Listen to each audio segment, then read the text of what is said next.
আমি মাম্পি। আমার নতুন একটি ভিডিওতে তোমাদের সবাইকে জানাই স্বাগত। অন্যান্য দিনের মতো আজও একটা নতুন রান্নার রেসিপি নিয়ে তোমাদের সামনে হাজির হয়েছি। তবে আজ আর কোনো ঝাল ঝোলের রেসিপি নয়, আজ তোমাদের করে দেখাবো মসুর ডালের মুচমুচে বড়ার রেসিপি, যা গরম ভাত বা পান্তা ভাত যে কোনো ভাতের সাথে খেতে খুবই ভালো লাগে বা মুখরোচক হিসেবেও খেতে পারো। তাহলে চলো আজকে এই রেসিপিটা তোমাদের সাথে শেয়ার করি। আজকে মসুর ডালের বড়া করতে যে উপকরণগুলো লাগবে চলো সেগুলো আগে তোমাদের দেখিয়ে দিই। দেখো, এখানে আমি মসুর ডাল নিয়ে নিয়েছি আর নিয়েছি দুটো কাঁচা লঙ্কা।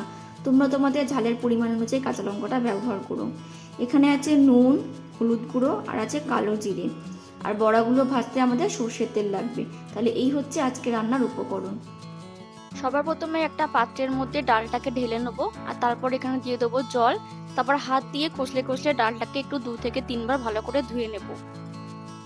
2 থেকে 3 বার ডালটা ভালো করে ধুয়ে নেবার পর এবার এখানে জল দিয়ে আধ ঘন্টা থেকে 45 মিনিট একটু চাপা দিয়ে রেখে দেবো, এতে ডালটা নরম হয়ে যাবে। ফিরে এলাম 45 মিনিট পর। এখানে ডালটা অনেকটাই নরম হয়ে গেছে। এবারে জল থেকে ডালগুলো ছেঁকে তুলে নেবো, নিয়ে একটা পেস্ট তৈরি করে নেবো। একটা মিক্সিং জার নিয়ে নেবো আর তার মধ্যে দিয়ে দেবো ডাল আর তার মধ্যে দিয়ে দেবো দুটো কাঁচা লঙ্কা। আমি আমার ঝালের পরিমাণ অনুযায়ী কাঁচা লঙ্কাটা ব্যবহার করেছি, তোমরা তোমাদের ঝালের পরিমাণ অনুযায়ী কাঁচা লঙ্কাটা ব্যবহার করো। তারপর এখানে সামান্য পরিমাণ একটু জল দিয়ে এটা পুরো পেস্ট তৈরি করে নেব। দেখো, এখানে ডালের পেস্টটা তৈরি হয়ে গেছে। তবে তোমাদের এখানে একটা কথা বলে রাখি, চেষ্টা করবে ডালটা পুরোপুরি মিহি না করার। ডালটা যদি এরকম একটা দুটো করে যদি গোটা গোটা থাকে তাহলে বেশ ওটা খেতে ভালো লাগে। এইবার এই ডালের পেস্টটাকে বড়া তৈরি করার জন্য একেবারে রেডি করে নেব। তার জন্য এখানে দিয়ে দেবো 1/2 চামচ কালো জিরে, স্বাদ মতো নুন আর দিয়ে দেবো 1/2 চামচের মতো হলুদ গুঁড়ো। সমস্ত কিছু দেওয়া হয়ে গেলে এবার হাত দিয়ে সমস্তটা ভালো করে একটু মাখিয়ে নেব। চেষ্টা করো এটা হাত দিয়ে করা, তাহলে হাত দিয়ে করলে ভালো করে মাখানোটা হয়, সমস্ত কিছু ভালো করে মিক্স হয়ে যায়। ডালের এই মিক্সচারটা বড়া ভাজার জন্য একেবারে তৈরি। এরপর গ্যাসের মধ্যে একটা কড়া বসিয়ে দেবো আর কড়াটাকে ভালো করে গরম করে নেব। তারপর কড়াটা গরম হয়ে গেলে এখানে দিয়ে দেবো সর্ষের তেল। প্রথমে একটু তেলটা বেশি করে দিতে হবে। তেলটা খুব ভালো করে গরম হয়ে গেলে এবার ডাল বাটা থেকে এইরকম ভাবে অল্প অল্প করে নিয়ে বড়ার আকারে তেলের মধ্যে দিয়ে দিতে হবে।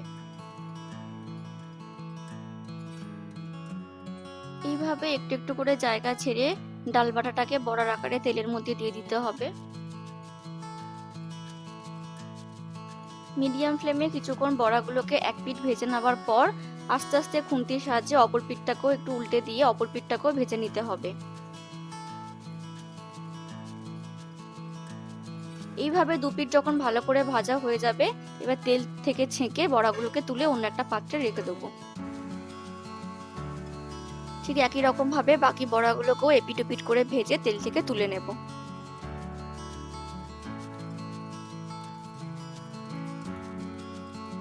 আমাদের আজকের মসুর ডালের বড়া একেবারে তৈরি। তাহলে বুঝতেই পারলে কতটা কম উপকরণ দিয়ে আর কম সময়ের মধ্যে এই বড়াগুলো বানানো যায়।